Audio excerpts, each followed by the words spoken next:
Face à face, bonsoir à tous. Une heure de débat entre Jean-Christophe Cambadélis et Éric Zemmour. Au sommaire de ce débat, 3 grandes parties. Premièrement, pourquoi le sujet du séparatisme est-il seulement évoqué aujourd'hui, sous l'ère Macron, 10 ans après les premiers attentats islamistes en France? Deuxième partie, l'état de droit paralyse-t-il l'action politique, notamment en matière de lutte contre le terrorisme? Et puis, troisième partie, la gauche a-t-elle les armes idéologiques pour répondre aux différentes crises que traverse la France, crise identitaire, économique, sanitaire? C'est parti pour le débat. Bonsoir Jean-Christophe Cambadélis, bonsoir à Éric Zemmour. Alors vous êtes ancien patron du PS, député honoraire, vous êtes président de Nouvelle Société, un mouvement que vous avez lancé en septembre il y a 2 mois avec comme slogan « Le réseau qui peut changer la gauche pour changer la France ». Et puis vous avez publié hier un mémorandum pour un républicanisme de gauche, prélude à ce qui pourrait être une offre politique globale de la gauche dans la perspective de 2022. Alors évidemment, on en parlera dans un instant. On va commencer, si vous le voulez bien, par le projet de loi sur le séparatisme, qui ne porte d'ailleurs plus ce nom, qui sera présenté en Conseil des ministres le 9 décembre, jour anniversaire de la loi sur la laïcité. Pourquoi le sujet du séparatisme est-il seulement évoqué maintenant, sous l'ère Macron, alors que les attentats islamistes en France ont commencé dans les années 2010? À qui la faute? À Nicolas Sarkozy? François Hollande? En tous les cas, pas à moi, puisque le concept de séparatisme, je le déploie depuis maintenant 5-6 ans dans mes différents ouvrages. Mon idée était simple, c'était de dire que nos compatriotes musulmans sont pris entre 2 injonctions. Ceux qui veulent les faire quitter la République, qui estiment que pour leur religion, pour ce dont ils viennent, pour ce qu'ils disent, ne n'ont pas de possibilité d'être dans la République, et d'autres, de l'autre côté de l'échiquier, qui disent qu'il faut quitter la République pour défendre leur foi. Et donc, ce double séparatisme est une des données de la situation politique française. Alors, ce débat-là, il a eu du mal à s'installer. C'est d'ailleurs aussi la raison pour laquelle je publie cette République impartiale, parce que dans la gauche, pas simplement, mais dans la gauche, il y a la difficulté de comprendre que l'on peut être antiraciste et en même temps ne pas être dans le déni de ce qui se passe dans certains secteurs de l'islam, de ne pas voir, pour moi, est une erreur, qu'il y ait des mouvements salafistes, fréristes ou autres, radicaux, qui veulent mettre en cause la République. Mais il faut aussi indiquer que ceux qui font injonction à nos compatriotes musulmans de quitter leur foi ou de quitter le territoire, parce que c'est aussi cela que l'on dit parfois, eh bien, ils sont les idiots utiles de ces groupuscules ou de ces groupes qui existent dans les quartiers ou dans l'islam radical. Donc voilà pourquoi le séparatisme n'a pas pu, enfin cette théorie n'a pas pu s'imposer en temps voulu. Éric Zemmour. Écoutez, moi je n'ai pas spécialement envie de rentrer dans cette querelle sémantique. Parce que d'abord, c'est une grande tradition française, et en particulier de la gauche française depuis la Révolution française, qui était déjà moquée par Burke, par Taine et les autres, tous les théoriciens conservateurs, qui avaient bien montré qu'en France, on s'affronte sur des mots, et on croit que le fait d'imposer un mot ou un autre, ça permet de remplacer les actes et ça suffit à toute action politique. Donc cette querelle sémantique sur le mot séparatiste, très bien, mais c'est comme la querelle qu'il y a eu entre Darmanin et Dupond-Moretti sur l'insécurité, le sentiment d'insécurité qui nous a rajeunis, vous et moi, puisque c'était déjà la querelle dans les années 80. Et Darmanin, en imposant l'insécurité contre le sentiment d'insécurité, avait l'impression d'avoir changé la face du monde. Dès les années 80, puisqu'on y était, vous et moi, François Mitterrand parlait déjà du seuil d'intolérance. En parlant de l'immigration, ça a fait scandale. Jean-Marie Le Pen annonçait exactement tout ce qui arrive aujourd'hui. Donc, si vous voulez, ces querelles sémantiques, on a eu Valls qui parlait d'apartheid, on a eu, souvenez-vous, Collomb qui disait tout ça finira, au lieu d'être côte à côte, on finira l'un en face de l'autre. Donc je vous dis, ces querelles sémantiques sont dérisoires pour moi.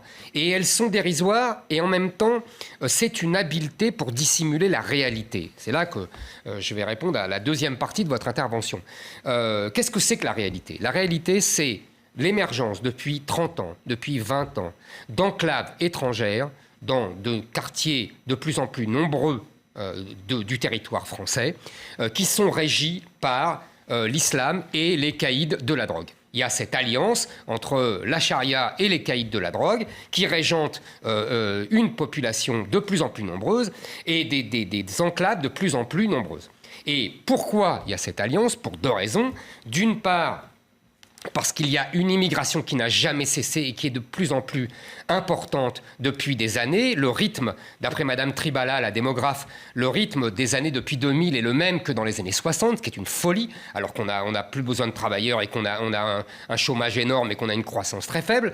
Donc c'est vraiment délirant. Et qu'en plus, on a un islam qui est repris en main depuis des décennies. Ça nous ramène à loin, c'est toute l'histoire du XXe siècle en vérité. Vous avez parlé des salafistes, vous avez parlé des frères musulmans. Qu'est-ce que c'est ? C'est la lecture fondamentaliste de l'islam qui a pris le dessus sur une lecture qui aurait été plus tranquille, plus détachée. Mais en vérité, c'est le même sujet. C'est-à-dire qu'il y a l'islam, qui est le terreau, et ce qu'on appelle l'islamisme, qui vient dedans et qui s'emboîte dans ce terreau islamique, parce que tous les textes, évidemment, sont dans le Coran. Donc quand vous me dites, mes compatriotes musulmans ont à choisir, non. Ils doivent choisir, non pas, si vous voulez, c'est pas que vous faites une double injonction. Vous nous dites, d'un côté, il y a les méchants identitaires qui veulent renvoyer les musulmans chez eux. De l'autre, il y a les méchants salafistes qui veulent imposer aux musulmans français de ne vivre que selon la charia. Bon. D'abord, je note que moi, entre les deux, j'ai choisi. Oui, je sais, j'avais remarqué. Oui. Mais c'est normal, mon cher Jean-Christophe Cambadélis, c'est normal. Moi, je ne choisis pas. Moi, je choisis, mais c'est ça notre différence première. Oui, bien sûr. Moi, je choisis parce que je choisis l'identité de la France. Oui. Et je choisis le génie de la France, je choisis la culture française, les mœurs françaises. Vous savez, vous me rappelez... Éric Zemmour, on va le laisser répondre aussi un petit peu. Ah, mais je finis alors, mon truc. Pendant la guerre 40, il a fallu choisir. Entre l'alliance avec le communiste Staline, c'était une horreur. Et on a choisi. Churchill disait, si Hitler attaquait le diable, je m'allierais avec le diable. Et moi, c'est la même chose. Vous voyez, il y a une tentative d'islamisation du pays. Je vous promets, j'en ai fini. Et donc, je m'allie avec tous ceux qui combattent cette islamisation du pays. Alors, je vous réponds sur 3 éléments de votre intervention. La première, c'est qu'il y a les mots et les mots MAUX. Je ne confonds pas l'un et l'autre. Les mots sont faits pour indiquer, nommer une situation. Et oui, en France, on aime beaucoup préciser sa pensée et être qualifié ce que l'on veut faire. Je pense que c'est très important parce que pour pouvoir agir, il faut être capable de définir ce qu'est réellement une situation. Deuxièmement, vous avez compris ma position, qui est que nos compatriotes n'ont pas à choisir. On leur fait une injonction contradictoire. Et d'ailleurs, c'est la raison pour laquelle ils ne disent pas grand-chose.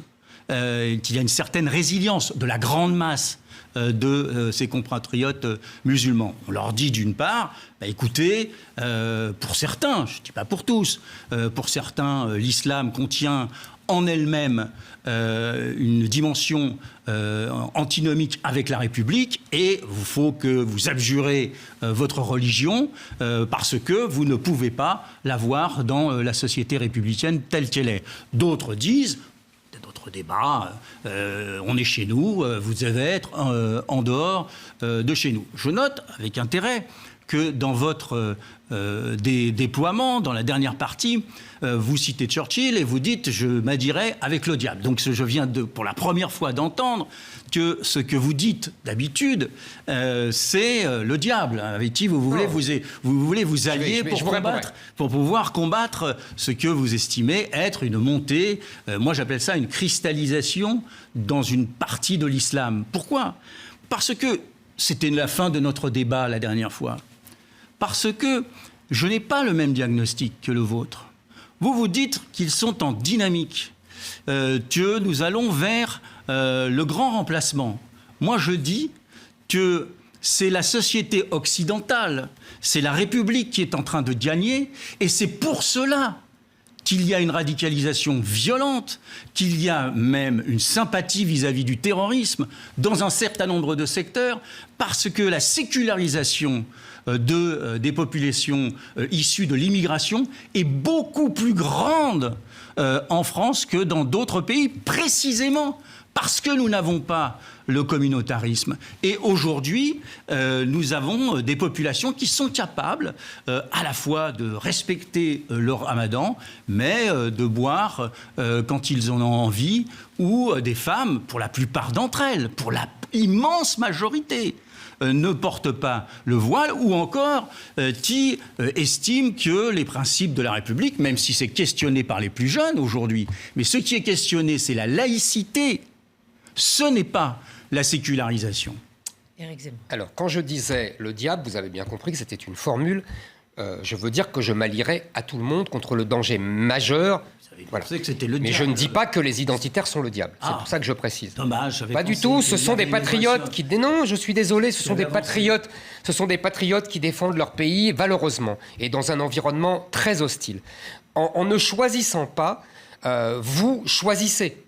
C'est-à-dire, mais si, en refusant, non, mais on va parler de la République après. En ne choisissant pas, vous ne choisissez, mais si, pas les identitaires. Mais si vous voulez, vous faites exactement, pour reprendre ma comparaison avec la Seconde Guerre mondiale, vous faites exactement ce qu'on a reproché à Vichy, c'est-à-dire de ne pas choisir entre l'Allemagne et l'Angleterre et les États-Unis. C'est ce que De Gaulle reprochait à choisir. Si, il a choisi l'Europe et les États-Unis contre l'Allemagne. Il a choisi l'Angleterre et les États-unis, il n'a pas choisi l'Union soviétique. Mais si, il a aussi choisi l'Union soviétique. Il a été chercher avec l'Union soviétique. Au lendemain. Il a tendu la main à Staline. D'accord, mais c'était au lendemain de la guerre.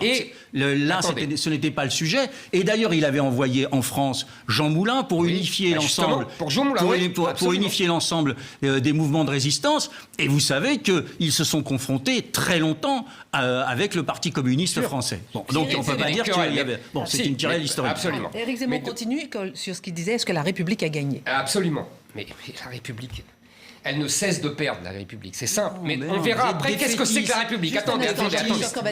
On verra après ce que c'est que la République. Parce qu'on n'est peut-être pas d'accord sur ce qu'on met dans le mot la République. Deuxièmement, moi, ce que je vois, c'est pas la République, c'est la France. Et la France, ce n'est pas un régime, ce n'est pas... c'est un pays, une nation, un peuple, des paysages, une terre, une culture, une civilisation, une manière de fondée vivre, sur le catholicisme, une manière de vivre, absolument, etc. Absolument. On est d'accord là-dessus. Attendez. C'est la République qui lui donne sa portée universelle. Parce que la République, elle change. On en parle tout à l'heure. Et l'universalisme français, vous dites, c'est la République ? Non, mon cher Jean-Christophe Cambadélis, ce n'est pas la République qui nous donne l'universalisme, c'est le catholicisme. Et c'est ce que j'allais vous dire. Le catholicisme a fait partie de l'universalisme. Et c'est ce que j'allais vous dire. Attendez. Il y a eu les cathédrales, il y a eu beaucoup de choses qui sont arrivées. C'est ce que j'allais... Attendez. La différence, c'est qu'on a fait une révolution française contre le monarque. L'universalisme que c'est là où vous êtes réactionnaire. L'universalisme que vous défendez, il est enraciné. Il est enraciné dans une terre, il est enraciné dans une civilisation. Et donc ce que je dis... Vous pouvez faire un peu... 30 secondes. Laissez-moi développer de dialectique. Mais ce n'est pas parce qu'on est enraciné dans une terre et dans une histoire qu'à un moment donné, il n'y a pas un saut. Avant la Révolution française, c'était la royauté. Cet acte insensé qu'ont fait les révolutionnaires de donner le pouvoir au peuple et donc à la nation. Vous savez bien que Tocqueville a démontré que la Révolution avait fini le travail de la monarchie. Et vous le savez très bien. Ça, c'est autre chose. Non, c'est la pas centralisation. Attendez, laissez-moi finir. Non, pas du tout. Alors, je parlais d'une universalisme qui est enraciné. Et quand vous me disiez tout à l'heure, la République, les valeurs françaises gagnent Vous plaisantez. Non. Quand vous avez un sondage qui montre qu'il y a 75% des jeunes de moins de 25 ans musulmans qui estiment que la charia est supérieure à la République, vous voyez bien qu'il y a une évolution. Au contraire, dans toute la jeune génération, il y a un retour en arrière à l'islam. Vous savez et à l'islam le plus fondamentaliste. C'est un point très important. Combien il y avait de jeunes en 1968 qui ne reconnaissaient pas la République ? Dans une tranche d'âge et dans une génération, dans celle qui avait 25 ans, c'est-à-dire dans la mienne. On ne la reconnaissait pas à une immense majorité. Donc, c'est pas ça le sujet. Mais si c'est ça le sujet. Ces jeunes-là, aujourd'hui, pour un certain nombre d'entre eux, ne reconnaissent pas la laïcité, mais si vous leur proposez... C'est pas la laïcité qu'ils ne reconnaissent pas. Si, c'est la France. Mais non. Parce que pour eux, la République, la laïcité et la France, c'est pareil. C'est kiff-kiff, comme ils disent.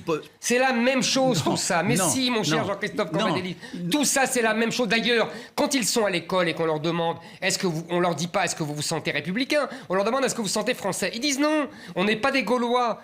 Le vocabulaire, vous me parliez du vocabulaire tout à l'heure, il a un sens.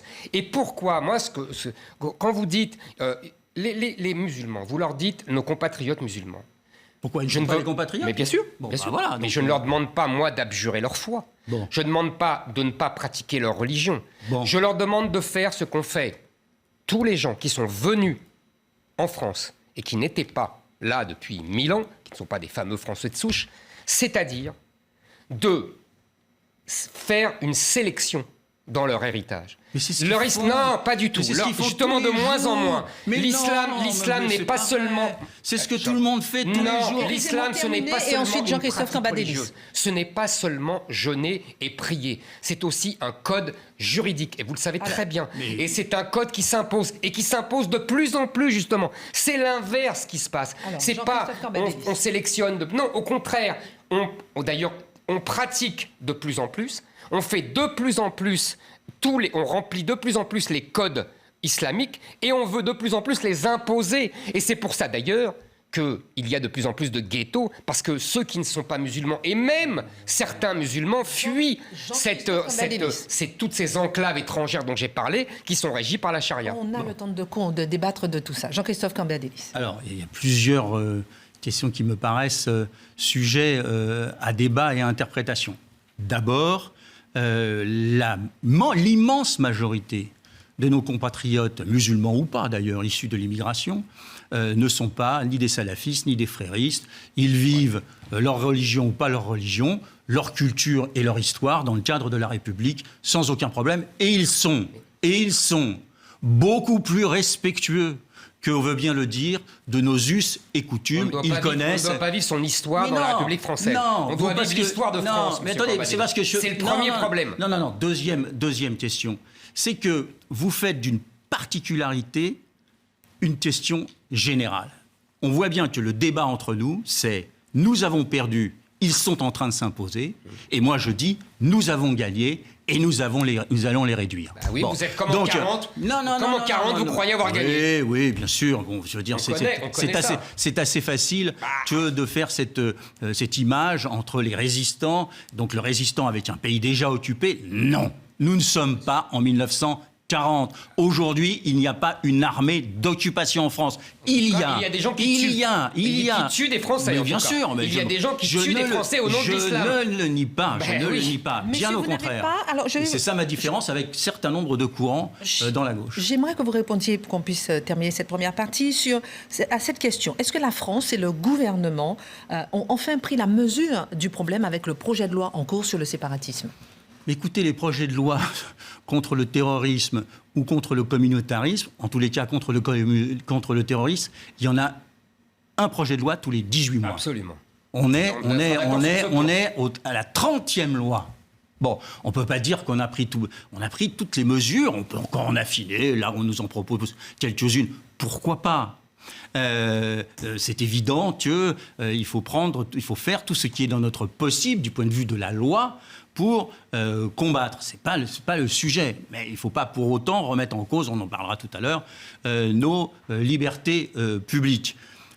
Deuxièmement, franchement, faut être dans l'idéologie complète pour penser que les hommes politiques, quels qu'ils soient, n'aient pas pris conscience de ce qui se passe. Alors, il y a autre chose que l'on ne veut pas comprendre. C'est une critique qui est faite. c'est que dans une partie de la gauche, il y a ce que j'appelle le campisme. C'est-à-dire on est dans le camp de nos compatriotes musulmans, on est dans le camp antiracisme, et parce qu'on est dans ce camp-là, on ne veut pas voir ce qui s'y passe. C'est un vieux débat que nous avons connu, qui pour le coup était le débat avec le Parti communiste. Parce que quand on était face à l'impérialisme américain, on était dans le camp de l'Union soviétique et on ne voulait pas dénoncer la nature du stalinisme ou la nature de ces gouvernements ou de ces régimes. Ça, c'est une erreur. Parce que quand on fait ça, on permet à Zemmour et à d'autres de nous dire, vous voyez, vous niez ce qui est en train de se passer et vous niez le fait qu'il y ait des cristallisations salafistes, fréristes et autres. Non, il y en a, et ce n'est pas parce qu'il y en a qu'il faut pourtant être sur une position identitaire de rejet de l'ensemble de nos compatriotes. Le campisme, Éric Zemmour, que d'autres appellent l'islamo-gauchisme. Je ne vais pas revenir sur toute l'analyse que j'ai faite mercredi soir du projet de loi. Je suis d'accord sur ce point avec Jean-Christophe Cambadélis. C'est une énième loi qui rajoute, qui sert à un boulon ici, et qui ne voit pas l'essentiel, le problème majeur, c'est-à-dire le nombre. L'immigration. C'est l'immigration qu'il faut arrêter, c'est l'immigration le problème, c'est le nombre. Je ne vais pas répéter mes phrases fétiches. À partir d'un certain nombre, la quantité devient une qualité. Engels, Jean-Christophe Cambadélis l'apprenait quand il était jeune. Et celle de Benjamin Constant, tout est moral chez les individus, tout est physique dans les masses. Et ça, il ne veut pas le voir, et pourtant il l'a appris. Les masses sont liberticides, il le sait très bien. Et donc aujourd'hui, en banlieue, quand il dit on a gagné, c'est un leurre. C'est-à-dire que c'est au contraire la masse. Plus il y a de masse, plus il y a de nombre, et plus cette islamisation s'impose à tous. Et vous êtes dans le fantasme. Vous êtes dans le fantasme, non pas sur le fait... C'est moi qui ai le fantasme de décapiter Samuel Paty. Non, pardonnez-moi, franchement, on ne va pas à ce niveau-là de débat. Écoutez, vous avez vu... D'abord, ce n'est pas un Français, c'est un Tchétchène. Il avait la nationalité française, mon cher. Non, mais ce n'est pas quelqu'un qui est né sur notre territoire. On lui avait donné, très bien, bon voilà. Mais on n'en est pas là, c'est pas le sujet. Le sujet, si vous voulez me faire dire que c'est odieux, c'est un barbare, etc., on est entièrement d'accord. Alors, sur le nombre, Jean-Christophe Cambadélis. Mais sur le nombre, non. Il y a, oui, et parce que quand on dit, regardez, ils sont énormément nombreux, ils sont là partout, on désarme la République. C'est-à-dire qu'on ne lui donne pas les moyens de se combattre, parce qu'on a l'impression que le grand remplacement est là. Déjà, nos enfants vont avoir des prénoms musulmans. Demain, on va avoir la charia en France. C'est faux, vous êtes dans un fantasme. Par contre, oui, il y a, dans ce que vous avez déployé au tout début, les bandes, et je parle dans mon document de la bandisation de la société française, c'est-à-dire que dans les noyaux de ces bandes articulées sur la question de la drogue, il y a des éléments de cristallisation, de rencontre entre l'argent et l'islamisme fanatique. Je ne dis pas le contraire. Mais si vous voulez mener une vraie bataille, quand je disais vous ça, n'avez pas de stratégie. Non, vous arrivez toujours trop tard. Non. Quand on veut mener un véritable combat, il ne faut pas pleurer. Il faut fixer des cibles et être en capacité de donner à la République les moyens de combattre. Mais non pas en disant « Français, c'est fini, on est battus, on a perdu, ils ont gagné ». Mais qu'est-ce que c'est que ce discours défaitiste? Mais je ne pleure pas, mon cher ils ne sont pas passés pour parler comme l'autre. Je ne pleure pas. Je ne tiens pas un discours défaitiste. Je veux montrer simplement que vos discours de triomphe sont aussi ridicules que ceux du général Gamelin en 40. C'est tout ce que je dis. Mais excusez-moi, oui, parce que la situation est très grave. On a gagné. Nous ne tenons plus. On a gagné en Syrie, on est en train de gagner en Europe. Et ils sont en train de résister. Et c'est pour ça qu'il faut continuer à combattre. On a bien compris. Éric Zemmour, je laisse continuer. Ce que je dis simplement, c'est que le sujet, je le répète, c'est simple, c'est que le nombre crée l'islamisation. Mais le nombre n'est pas aussi important. Le nombre est énorme. 400 000 à 450 000 légaux par an, c'est colossal, monsieur Cambadélis. C'est colossal. Et ça fait 10 ans que ça dure. Je vous répète ce que je vous ai dit plusieurs fois. C'est que vous faites une constatation fantasmatique de la montée et de la réussite de l'islamisation de notre société. Je regarde, j'ai des Bien. yeux. Non, J'ai des yeux, monsieur Cambadélis, Bien, on bien. voit. Mais puisque vous êtes sur cette thématique, vous vous impuissantez à combattre. Pourquoi ?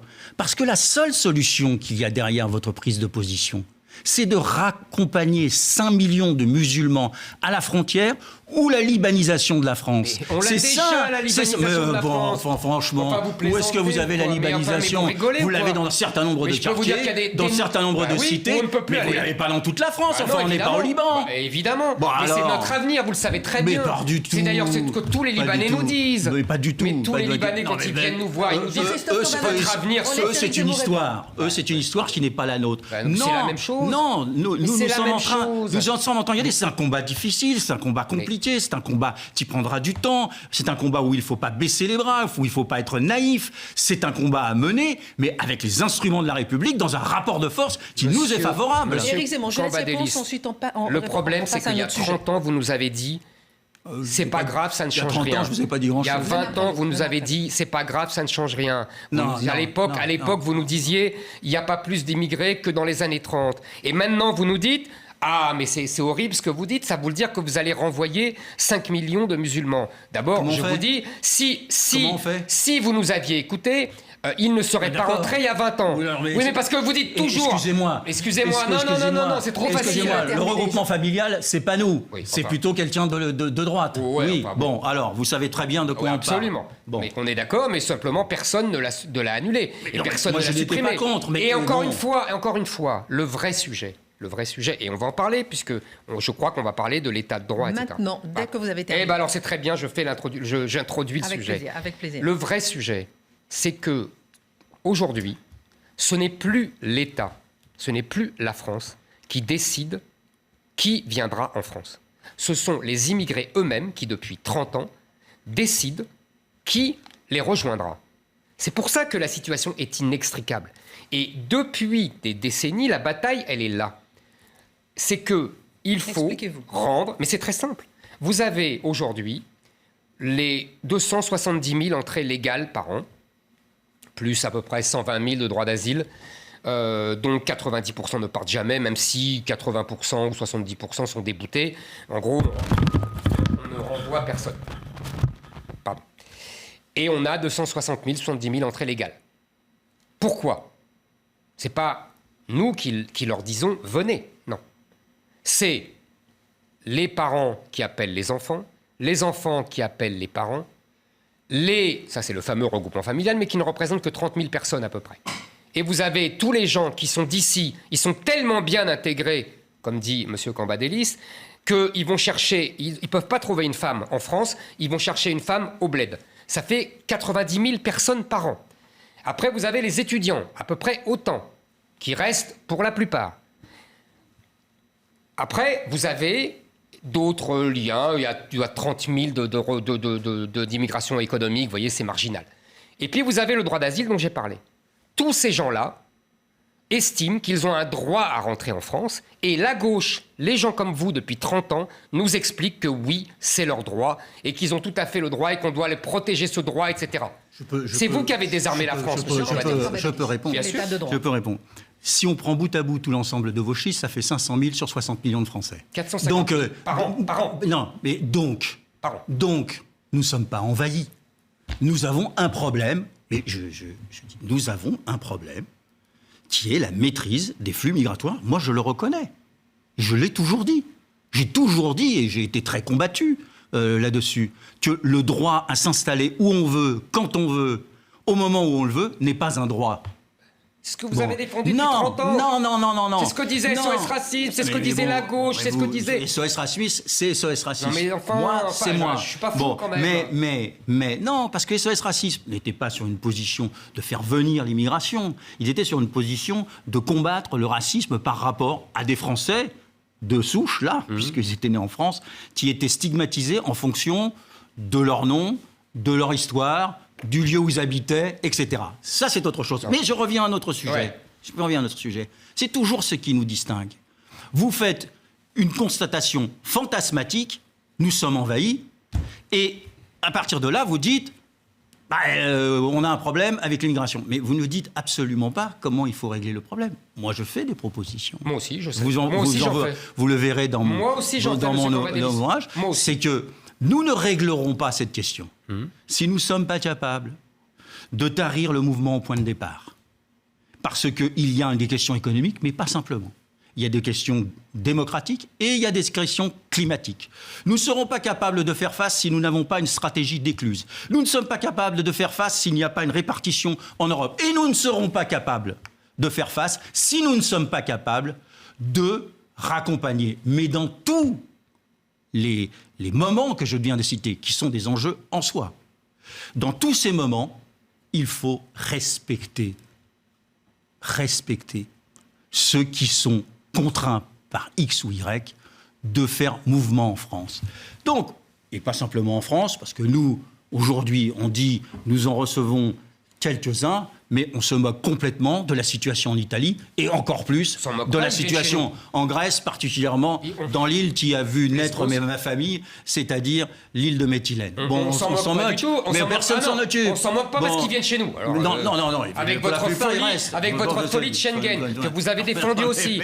Mais tout ça est lié, monsieur Cambadélis. Éric Zemmour vous répond. D'abord, je suis heureux de vous entendre dire que nous devons contrôler et réguler, etc. La régulation de l'immigration a toujours été une position. Sauf que c'est encore une fois, mais du Parti socialiste. C'est comme au début de notre conversation. C'est les mots. On met les mots quand on n'a plus les choses. Non, on l'a fait. Il n'y a aucune régulation. Je vous l'ai démontré tout à l'heure. Ce sont les immigrés qui régulent eux-mêmes leur propre immigration. Mais c'est faux. Mais bien sûr que c'est vrai. Je vous l'ai démontré. Ça, c'est un élément rhétorique. Pas du tout. Je vous l'ai démontré.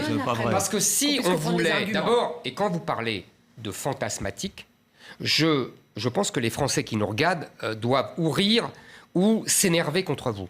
Parce que eux, ils voient la rue, ils voient le métro, ils voient les salles de classe, ils voient toute la vie comme elle a changé depuis 30 ans. Ils savent que dans un certain nombre de lieux...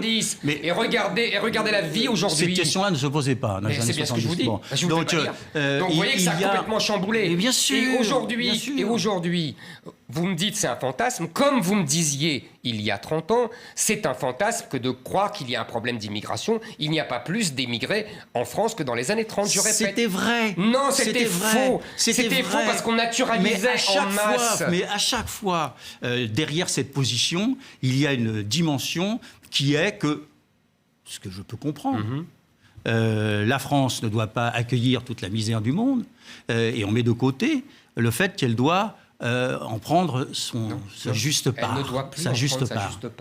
Elle ne doit prendre aucune part. Elle est déjà submergée. Voilà.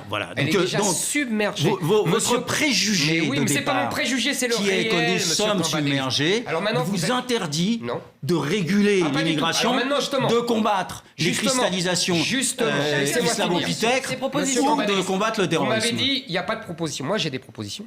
J'en ai, et je les répète ici souvent. Je dis simplement, d'abord, suspendre le regroupement familial. Interdire aux gens d'aller chercher leurs enfants, leurs parents.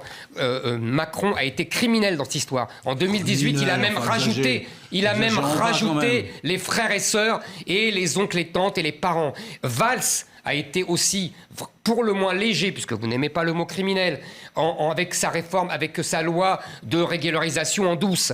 Vous le savez très bien. Tout ça, il faut supprimer tout ça. Il faut renoncer aux accords déviants qui prévoient un privilège pour les Algériens. Mais vous prenez vos propres chiffres, ça ne réglera pas le problème. Mais j'ai pas fini. Parce que ils viendront clandestinement. Mais pas du tout. C'est pas le sujet. Mais pas du tout. Le sujet qu'il vaut mieux avoir de regroupement familial pour pas avoir de tension en France.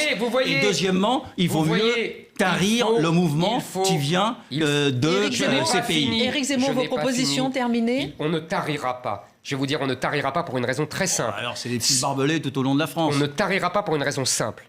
C'est que Stephen Smith, dans son livre, a très bien démontré que ce n'est pas la pauvreté qui les fait venir, c'est au contraire moins de pauvreté.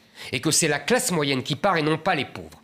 Donc on ne tarira jamais par le développement. C'est pas vrai, il y a les deux. Mais si c'est vrai. C'est pas vrai. Mais je vous ai dit tout à l'heure qu'il y avait la question sociale, il y a la question démocratique, il y a la question climatique, il y a toute une série de choses. Vous ne m'avez pas laissé finir, monsieur Cambadélis. Laisse finir. Je note que quand j'ai des propositions, vous me dites non. Parce que ça vous embête. Non, mais parce que ça vous embête, parce qu'on va arriver au sujet de l'état de droit, le fameux état de droit. Il reste plus de 5 minutes pour l'état de droit et ensuite 20 minutes pour le dernier sujet. Il y a le problème des mariages. Il y a le problème des mariages, je le répète, à l'étranger. Il y a le problème des étudiants. Il faut verrouiller tout cela. Et on ne le fait pas parce que des gens comme vous refusent de le faire. Et après, vous venez la bouche en cœur nous parler de régulation des flux migratoires. Non, mais bon, encore une fois, c'est les mots et pas la chose. Non, c'est une constatation d'une situation et des propositions qui me semblent praticables. Alors que pour vous, il y a une dénonciation assez facile dans le climat actuel. Je vous ai donné des propositions. Laissez-moi terminer.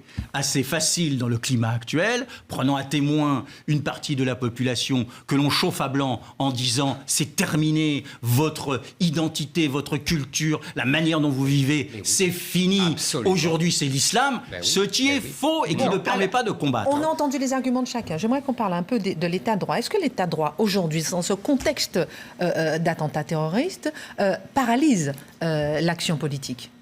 Je ne comprends pas ce que ça veut dire. Je connais le débat, je ne dis pas, ça pour vous.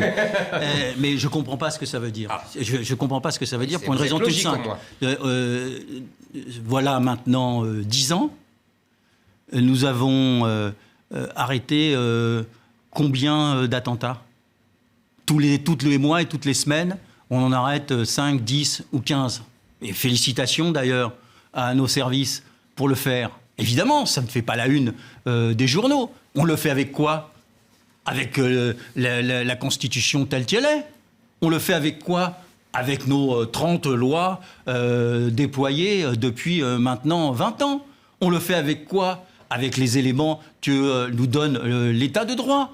En quoi aujourd'hui cet état de droit nous rendrait impossible le combat contre l'islamisme radical? Il y a encore quelques jours, M. Darmanin a dissous une association, dont je me demandais d'ailleurs pourquoi elle existait, qui était en France. Est-ce qu'il a eu un problème? Est-ce que le Conseil d'État est venu remettre en cause cette décision? Non. Bon, alors donc, je ne comprends pas. Je vois bien qu'il y a derrière, on est toujours dans le même débat. Alors, aux Français qui nous écoutent et qui sont légitimement inquiets, on leur dit, eh bien, nous avons l'islam qui s'est installé aux portes du pouvoir, et nous n'avons pas la Constitution pour combattre le terrorisme, et nous n'avons pas les moyens pour pouvoir faire face. Donc, évidemment, on crée une peur dans notre société. Et Éric Zemmour vous répond. Alors, qu'est-ce que c'est que l'état de droit? Reprenons les sujets au départ. On va être d'accord, c'est le respect de la hiérarchie des normes. Absolument. On va toujours être d'accord quand on dit que c'est le juge qui établit ce respect. Jusque-là, on est d'accord. À partir de là, on ne va plus être d'accord. Si vous faites les questions et les réponses, non, mais vous êtes d'accord avec moi? Pour l'instant. Bon. Jusque-là, tout va bien. J'essaye de repartir à zéro, parce que... Non.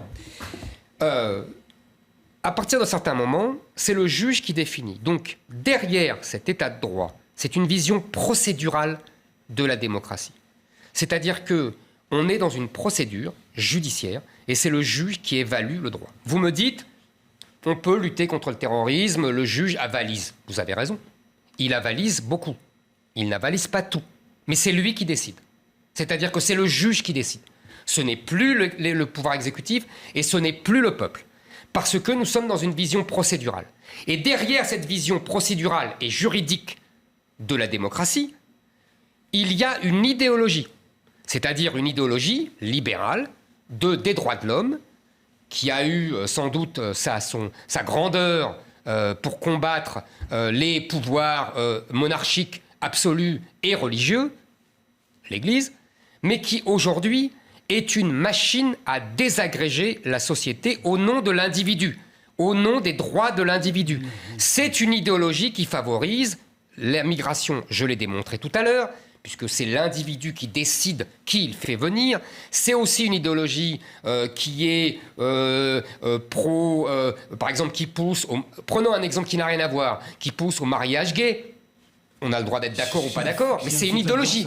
Non, mais vous ne comprenez pas ce que je dis. Non, là, je ne comprends pas. Je vois pas vous faites semblant de ne pas comprendre. Je vois pas le parallèle. Non, le parallèle, il est simple. C'est que derrière une vision juridique, il y a une idéologie. Non. Qu'on a le droit de défendre et qu'on a le droit de contester. Par exemple, la honte. Non, mais parce que c'est important. On a le droit de contester. Qui vous dit qu'il n'y a pas le droit de contester? On a vu il y a 15 jours, 3 semaines, le papier excellent, je vous en ai parlé, de M. Schuttel, le grand juriste, qui explique très bien que, contrairement à ce que dit Jean-Christophe Cambadélis, on ne peut pas combattre sérieusement et l'immigration et le terrorisme, parce que ce n'est pas un terrorisme, c'est un djihadisme. Et c'est un djihadisme qui est enraciné dans l'immigration, parce qu'il est enraciné dans l'islam, qui est lui-même, et l'islamisme, qui est lui-même enraciné dans l'islam.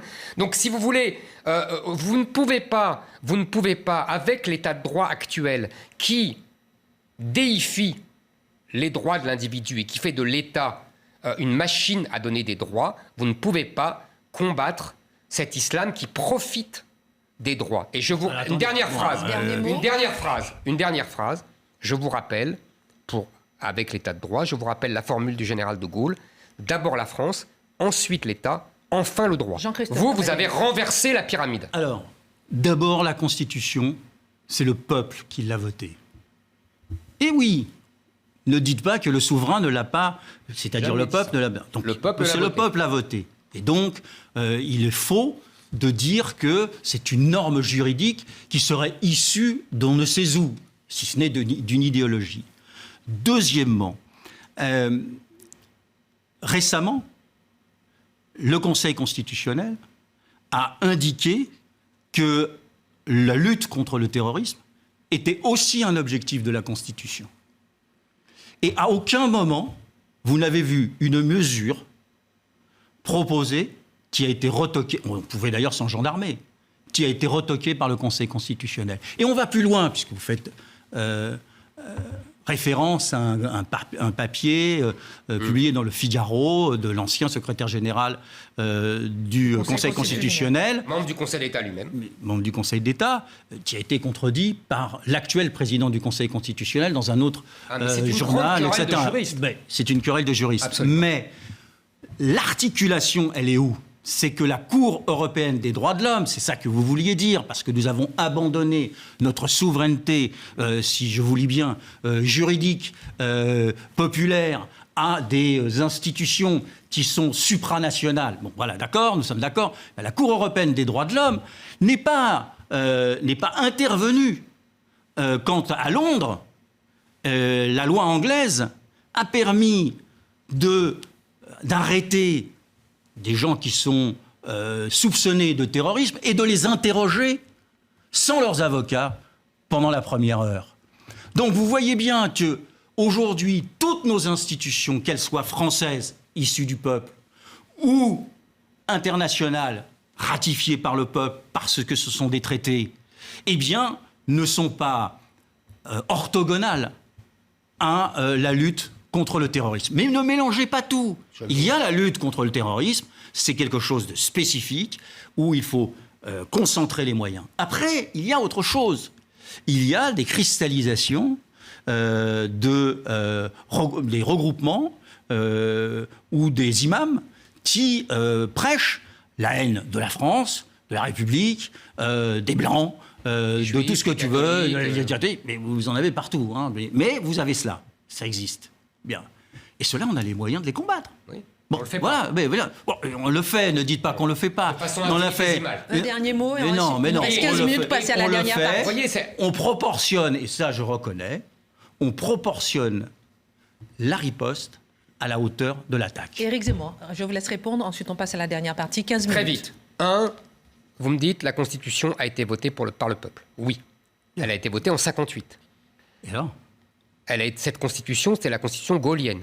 Jamais il n'était prévu dans la Constitution la décision du Conseil constitutionnel de 1971 qui va annuler une décision du gouvernement sur fondement d'un article de la Déclaration des droits de l'homme. Jamais le général de Gaulle n'aurait autorisé ça. Jamais le Michel général de Debré Gaulle, n'aurait tout autorisé général ça. qu'il était, ne pouvait pas s'opposer Je suis désolé, au Conseil je suis constitutionnel. désolé. Enfin, vous avez une conception de la séparation des il pouvoirs ne l'aurait pas fait. Parce que c'est le général de Gaulle. Oui, absolument. Ils n'auraient pas osé. Non, mais absolument. Parce que qu'est-ce que ça veut dire ça? Mais je vous le dis. Mais je vous le dis. Et le Conseil constitutionnel, qu'est-ce qu'il a fait? Comme exactement le Conseil d'État, comme la Cour européenne des droits de l'homme, comme la Cour. Qu'est-ce qu'ils font? Ils vont chercher dans des déclarations lointaines, en l'occurrence la déclaration de 1789, des principes qu'ils interprètent comme ils veulent. Giraudoux disait le droit est le royaume de l'imagination. Voilà, on est envahi, il n'y a pas de droit. Aujourd'hui, il faut qu'il y ait un homme qui soit capable de s'imposer à la Constitution. Laissez-moi parler. C'est ce que vous nous proposez. Quand le là. Conseil constitutionnel estime que le principe de fraternité, liberté, égalité, fraternité, le principe de fraternité justifie l'attitude de ceux qui aident les migrants à traverser la frontière de façon illégale. Qu'est-ce qu'il fait? Mais il demande simplement que... Vous croyez que le peuple est d'accord avec ça? Il dit simplement, il prend un principe qui est une devise nationale et il en fait un principe juridique. Non, mais vous croyez vraiment... Mais attendez, laissez-moi finir. Mais vous croyez vraiment, monsieur Cambadélis, que quand Mirabeau et les autres ont voté la Déclaration des droits de l'homme en 89, ils pensaient à ce que chaque article intervienne dans le droit positif? Vous savez qu'ils ont voté 26 articles, je crois, et qu'ils se sont arrêtés, justement, pour vous dire que c'est pas du tout le code civil. C'est une interprétation. Et ça permet à l'oligarchie judiciaire, soutenue par l'oligarchie médiatique, de s'imposer à la démocratie, c'est-à-dire au pouvoir du peuple. Et c'est pour ça que moi, vous me dites, je fais jamais de proposition, je vais encore en faire une. Il faut un référendum sur la politique d'immigration pour s'imposer et au Conseil constitutionnel, et au Conseil d'État, et à la Cour européenne des droits de l'homme. Le Conseil constitutionnel est là pour garantir notre Constitution. Il interprète ce qui est la base. Ce qui est la base de nos constitutions. Mais attendez, je ne suis pas tout à fait idiot. J'ai compris que vous opposez à la hiérarchie des normes le pouvoir du peuple. Absolument. Tiens, bon, voilà, vous voyez, il m'arrive de comprendre le zémourisme. Vous avez très bien compris. Bon, mais ça, pour moi, c'est populiste. Mais c'est autre chose. C'est ce que faisait le général de Gaulle. C'est pas pour disqualifier une pensée. D'accord. Parce que sinon, c'est sans fin. Ce régime-là que vous êtes en train d'esquisser est terrifiant. C'est-à-dire qu'une personnalité, parce qu'elle serait le général de Gaulle, dicterait ce que serait la Constitution. Parce que vous estimez que... Enfin, monsieur Cambadélis. Tu l'as écrit. Avec Debré, vous savez très bien. Bon, d'accord. On est d'accord. Bien. Voilà. Mais c'est une Constitution, elle a été ratifiée par le peuple, et on s'en sert et on s'appuie avec une hiérarchie des normes et une situation de droit qu'il faut respecter. Mais ça ne veut pas dire qu'il ne faut pas évoluer, évidemment. Mais de là à estimer qu'elle doit évoluer en fonction soit d'un homme qui serait censé représenter le peuple, soit d'un peuple qui, sur tous les sujets, dirait il faut faire comme ci, etc. Et les juges, vous avez dit quoi? L'oligarchie judiciaire. Absolument. Ah bah dis donc. Ça nous ramène à un régime oligarchique. Bon, alors, messieurs, on va passer à la gauche. Parce que vous êtes quand même ancien patron du PS. Et on va parler... Ça ne m'avait pas échappé. Oui. je tiens à le rappeler quand même. Voilà. Est-ce que la gauche, Jean-Christophe Cambadélis, sous le sourire d'Éric Zemmour, elle a les armes idéologiques pour répondre justement face aux différentes crises que traverse la France? Crise identitaire, crise économique, crise sanitaire. Alors, elle a les armes, mais elle ne les emploie pas. Parce que le prisme actuel de la gauche, ce sont deux revendications essentielles, qui sont la question écologique, question climatique, un défi posé à l'humanité, et la question sociale, qui va devenir de plus en plus prégnante, vu les conséquences de la Covid et des plans sociaux. On fait comme si on ne voyait pas, et 1 million de chômeurs en plus, 1 million de Français qui ont basculé dans la grande pauvreté, la situation des pauvres malheureux commerçants, la situation des petites et moyennes entreprises, la situation dans les quartiers qui va renforcer évidemment une partie de ceux qui veulent mettre la main sur ces quartiers. C'est une situation épouvantable. Et avec simplement le social et l'écologie, on ne répond pas à cette question qui est aujourd'hui chevauchée par les identitaires, qui est la demande d'autorité. Donc je dis, la droite, l'extrême droite, enfin tout du moins ce bloc identitaire a sa réponse face à tous ces problèmes, et vous venez de l'entendre. Et il y a des Français qui y sont favorables. C'est l'autorité. Il y a ceux qui disent, face à l'ensemble de ces problèmes, la réponse est simple, c'est le marché. Et moi je dis, la gauche ne peut pas être seulement dans l'écologie et le social. Il faut l'équité et la République impartiale. Il faut faire ce que j'ai tenté de faire là, c'est-à-dire ne pas mettre de côté dans de déni vis-à-vis des problèmes d'insécurité, de violence urbaine, des problèmes de montée dans une partie de la population, de cristallisation d'un fanatisme islamique, ou de flux migratoires. Si nous ne répondons pas à ces questions-là, nous, la gauche, on peut discuter qui sera le meilleur candidat ici ou là demain pour l'élection présidentielle. Je dis à tous mes petits camarades, le débat est fait. D'abord, vous serez divisés parce que vous ne vous retrouverez pas. Et vous ne serez pas au second tour. Et si vous n'êtes pas au second tour, ce qui va se passer, c'est que dans la dernière ligne droite de l'élection présidentielle, une partie de votre électorat va filer dans une offre politique dont elle voudra qu'elle soit utile par rapport à ce qu'il pense. Donc, ça va être à nouveau un désastre. Éric Zemmour, ce regard sur la gauche et ses réponses. Je suis d'accord sur un point avec Jean-Christophe Cambadélis, c'est que... Non, mais vraiment un point fondamental en plus. C'est la crise sociale qui a préexisté, parce qu'elle est la conséquence de la mondialisation depuis 30 ans, qu'on a vu avec les Gilets jaunes, c'est-à-dire la France périphérique, hein, comme disait... Pas seulement. Essentiellement quand même. Mais voilà, et qu'une crise sociale qui, effectivement, vous avez raison, va être décuplée par cette épidémie, par la méthode qu'on a employée pour la contenir. Là, on est tout à fait d'accord. Je pense qu'il y a effectivement une crise identitaire qui s'emboîte dans une crise sociale, et c'est la nitro et la glycérine, quoi. Ça va exploser, je pense qu'on est d'accord sur ce thème-là. Je pense justement qu'après, chacun donnera sa réponse. Il y a ceux qui... je vais être de bonne foi. C'est-à-dire qu'il y a ceux... Non, mais il faut vous marquer de ça. Non, mais de bonne foi vis-à-vis de vous. C'est-à-dire que je comprends ce que vous essayez de dire. Je pense que vous employez les mauvais moyens et que le passé plaide contre vous. Mais en tout cas, il y a ceux qui vont essayer de passer par la case sociale pour essayer de régler une partie de la question identitaire. Ça sera votre réponse. Et c'est pour ça que je vous dis, je suis de bonne foi vis-à-vis de vous.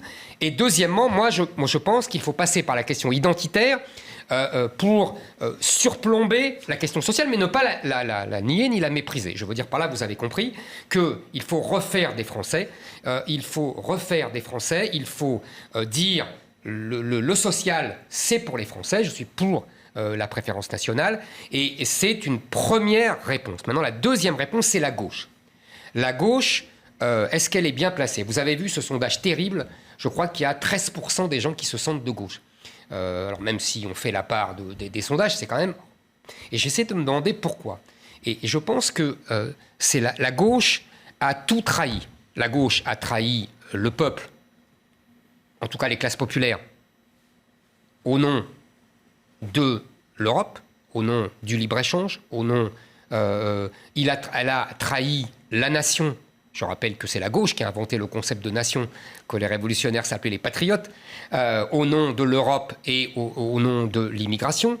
Elle a trahi l'école, qui était le fer de lance de cette émergence d'une méritocratie qui venait des classes populaires ou des classes bourgeoises contre les anciennes élites. Elle l'a trahi au nom d'un Bourdieu mal digéré, galvaudé, et d'une espèce de discrimination positive mal faite. Enfin, vous voyez, je veux dire, la gauche a trahi tout son message. Et donc, les gens ne la reconnaissent plus comme légitime. Je pense que vous avez un problème de légitimité et qu'ils ne vous entendent plus. Ce que j'essayais de vous faire comprendre tout à l'heure, quand je vous ai dit, vous nous avez dit le contraire, vous nous avez dit, mais il n'y a pas de problème de ceci, il n'y a pas de problème de cela. Vous verrez, l'immigration, ça sera formidable. Après, vous nous avez dit, l'Europe, ça sera formidable. Vous vous souvenez de Jacques Delors, vous vous souvenez de tout cela pendant Maastricht, qui nous disait, mais ça sera formidable quand on aura l'euro, et qui ne voulait pas voir qu'il y aurait des disparités énormes au sein de chaque pays, Et entre chaque pays, vous voyez ce que je veux dire? Je pense que la gauche est illégitime aujourd'hui et que vous payez ça avant vos divisions. Parce que vous savez mieux Ensuite, que moi... faudra réagir sur la République impartiale. Vous savez mieux que moi l'histoire de la gauche et vous savez que la division n'a jamais empêché... en tout cas, la multiplicité des candidats, pour être précis, n'a jamais empêché la gauche de gagner, ni en 81, ni en 88. Et le candidat unique Mitterrand en 74 a perdu. Mais je ne veux pas rentrer dans vos querelles. Et sur la précision aussi sur la République impartiale. Voilà, c'est parce que je pense que la gauche ne répond pas à une partie du problème. Parce que vous faites de la question identitaire, vous l'avez dit, la question qui surplombe l'ensemble des problèmes. Moi, je pense qu'il y a 3 questions qui surplombent l'ensemble des autres problèmes. Il y a la question sociale qui va être prégnante et très difficile, très très difficile pour le pays. La France va traverser un moment, elle traverse un trou d'air là, mais elle va traverser un moment comme elle n'en a pas connu depuis longtemps. Et je pense que mai 68 était une bluette à côté de ce qui risque de se passer. La question climatique, parce qu'on peut toujours être pour l'identité, mais si on ne règle pas ce sujet, c'est l'humanité qui est, c'est une autre identité qui est posée. Je sais bien. Je ne suis pas aussi ambitieux que vous. Moi, je veux d'abord sauver la France avant l'humanité. Mais on ne peut pas sauver la France sans poser la question climatique aussi. Et enfin, je crois qu'il y a une interrogation identitaire et il faut que la gauche lui donne sa réponse. Vous avez votre thèse, qui est celle du retour à la France, y compris... C'est un très bon slogan. Le retour à la France. Le retour à la France, et qui vous permettrait, à partir de là, d'être en position pour aborder d'autres sujets que nous avons évoqués tout à l'heure, c'est-à-dire l'islam, c'est-à-dire l'immigration, c'est-à-dire les populations issues de nos territoires de colonie, qui sont venus s'installer en France à notre demande, au passage. En grande partie. Donc, vous avez votre réponse. Il y a les libéraux qui n'ont pas de réponse parce que eux, la question elle est assez simple, c'est de dire que la régulation se fera par le marché. C'est le marché qui fera que... Et vous vous souvenez que Emmanuel Macron avait été dans les banlieues en leur disant qu'ils peuvent aller tous devenir millionnaires, si ce n'est milliardaires. Tout à fait d'accord avec vous. Donc ça, c'est une idéologie qui est assez portée. Et la gauche, il lui manque une dimension. Et cette dimension, c'est la République impartiale. Deuxième chose, pour répondre à votre question. Je ne pense pas que le procès qui est fait, vous avez trahi, c'est un débat que l'on peut reprendre, mais qui est très académique. La question n'est pas là, je crois. Je pense que la gauche a perdu son sens. C'est-à-dire que elle est plongée dans ce qui a fait sa force dans les années 60. C'est-à-dire, d'une part, l'extension des libertés, alors qu'aujourd'hui on est dans la protection, et puis dans les dividendes de la croissance et du boom économique et de la réputation, et qu'il n'y a plus de... Donc, elle est là-dedans, c'est-à-dire c'est ce contre quoi je combats, c'est-à-dire que aujourd'hui, on va paraphraser le général de Gaulle, il faut faire une politique, il faut faire une offre pour les Français d'aujourd'hui, dans la France d'aujourd'hui. Et dans la France d'aujourd'hui, on ne peut pas faire l'impasse sur la République impartiale. Mais il y a quelque chose que je ne comprends pas. C'est bien, on arrive à la fin, j'imagine, il reste combien de temps ? À peu près 5 minutes. 5 minutes, voilà. On a le temps. On va très vite. On a le temps encore. D'abord, vous évacuez la thèse libérale. Donc vous ne la faites pas vôtre. Non. Sauf que, pourtant, c'est celle à laquelle vous vous êtes soumis au milieu des années 80, avec le fameux virage de Mitterrand en 83, et surtout, plus philosophiquement, si vous voulez, j'imagine que vous êtes comme moi un lecteur de Jean-Claude Michéa, et il explique très bien, Michéa, que en poussant les libertés individuelles toujours plus loin, vous avez une démarche libérale. La gauche a une démarche libérale. Et ce libéralisme sociétal entraîne inexorablement, inéluctablement le libéralisme économique. Vous faites tout le temps le jeu du marché. Regardez les exemples de PMA et de GPA. On voit bien qu'au départ, c'est une revendication idéologique de liberté d'individus qui sont des infimes minorités, mais qui, puisque nous sommes justement dans la domination des minorités, arrivent à imposer leurs lois. Et comment ça finit? Ça finit par un grand marché, parce que ça finit par des gens qui vont vendre des femmes qui vont être enceintes, qui vont vendre ceci. C'est un marché. Donc Michéa vous explique très bien qu'à chaque fois, votre libéralisme sociétal vous entraîne au libéralisme économique. Et donc vous ne pouvez pas renier la réponse libérale. Et dernière chose, quand vous dites la République impartiale... On a pris quelques minutes de plus. Hein. D'accord. Quand vous dites la République impartiale, qu'est-ce que ça veut dire? La République, elle a toujours été partiale, mon cher Jean-Christophe. La République, elle a toujours choisi. Elle a fait tirer sur les Vendéens, elle a fait tirer sur les communards, elle a fait tirer sur les colonisés. Excusez-moi, la République, quelle République? Je reprends. Bon. Les libertés individuelles, comme les libertés publiques, ne conduisent pas au libéralisme économique. Le libéralisme économique a sa propre... Non mais je sais, c'est votre thèse, vous permettrez que j'en ai une autre, sinon il n'y a pas de débat, c'est face à face, c'est pas côte à côte. Donc je ne pense pas, je ne pense pas que ça y conduit. C'est encore une fois une position tout à fait idéologique que de le dire. La gauche défend le marché. Elle défend le fait qu'il y a dans nos sociétés des échanges. Et elle a rompu avec l'idéologie qui était dominante de la rupture avec le marché. Mais cette conversion ne fait pas d'elle une force qui doit être sans régulation sur le marché. Donc ça, c'est ma position. Et c'est ce qui peut permettre des dispositions sociales, évidemment. Après, c'est le niveau où il faut le faire et comment on peut le faire. Donc, moi, je ne suis pas sur cette position qui vise à dire que l'on doit être social-libéral. Je ne suis pas, je ne l'ai jamais été, mais bon, social-démocrate, dans le sens où je pense qu'aujourd'hui... Vous avez été social-libéral. Quand vous étiez prof de Dominique Strauss-Kahn, vous étiez social-libéral. C'est pas tout à fait sa position, mais vous l'inviterez et vous discuterez avec lui. Mais la question pour moi, elle est d'être une gauche alors républicaine, et vous dites qu'est-ce que c'est que la République impartiale. Pour moi, c'est trois choses.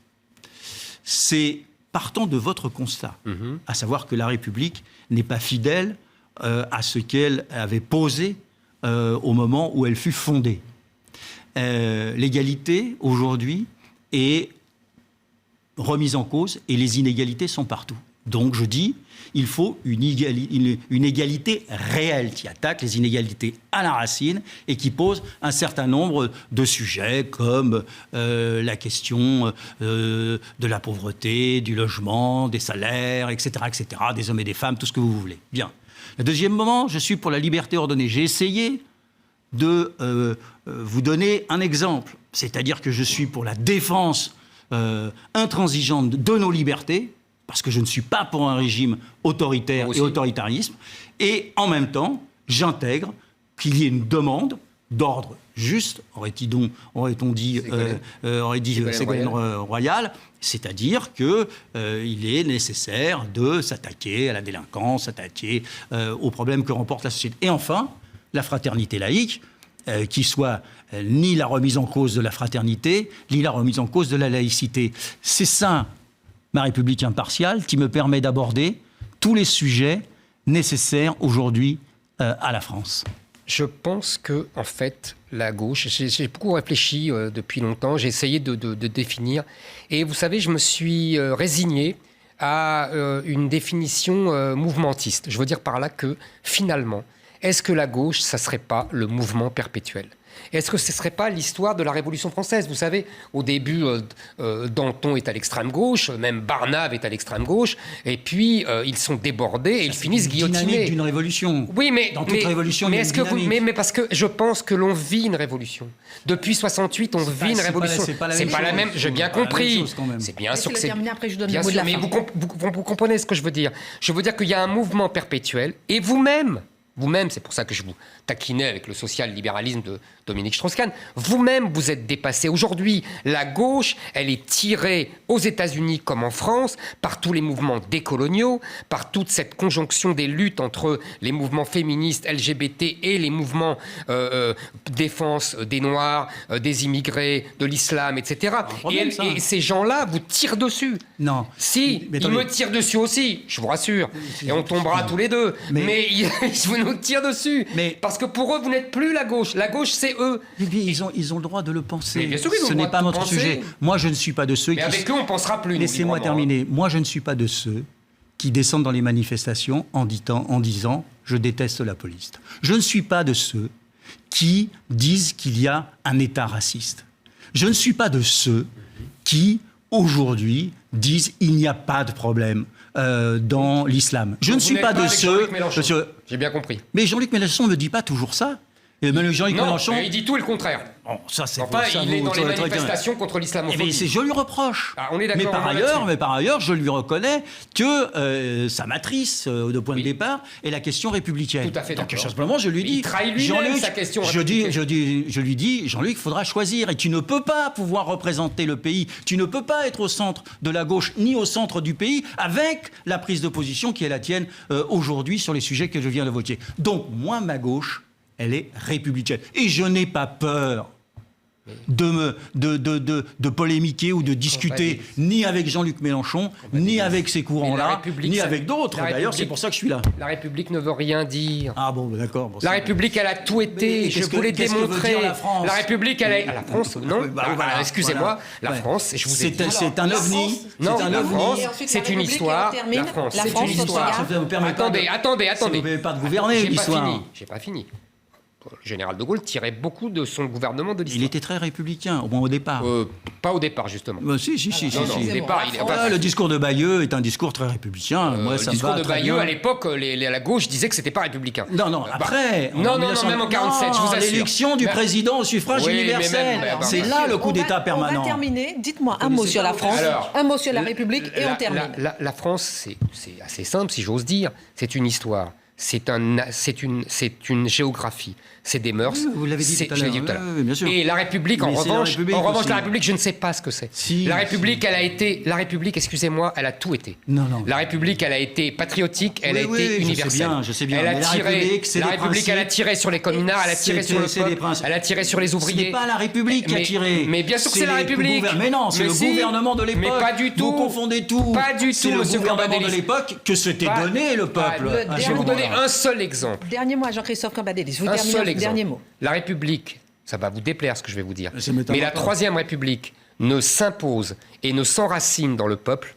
En 1870, le peuple à l'époque, c'est 80% de paysans, que parce qu'elle a massacré les communards. Et que les paysans disent enfin, il y a un régime qui maintient l'ordre. Jean-Christophe Cambadélis, dernier mot. On a terminé, messieurs. Parce que c'est pour vous dire. La commune de Paris n'était pas simplement la commune de Paris, il y a eu d'autres communes. Et heureusement qu'il y a eu le combat des Républicains pour imposer la République face aux monarchistes. C'est pour vous dire que la République a tout été. Vous êtes candidat à la présidentielle ? Je dis qu'aujourd'hui, il faut d'abord être d'abord capable de construire une offre avant d'être candidat. Vous êtes candidat à la présidentielle. Mais tout le monde est candidat. Vous avez vu, ça part de partout. Donc, mais c'est le problème de l'élection du président de la République au suffrage universel. Nous sommes d'accord, c'est pour ça que nous l'avons critiqué. Mais c'est aussi le problème du moment que nous traversons. Nous traversons un trou d'air, une décomposition. Et c'est pour ça qu'il faut défendre la République impartiale. Alors, je rappelle, Jean-Christophe Cambadélis, que vous avez publié hier un mémorandum pour un républicanisme de gauche. On le voit ici à l'image, prélude à ce qui pourrait être, selon vous, une offre politique globale de gauche dans la perspective de 2022. Merci beaucoup, messieurs, pour ce débat. Excellente suite de programme sur CNews.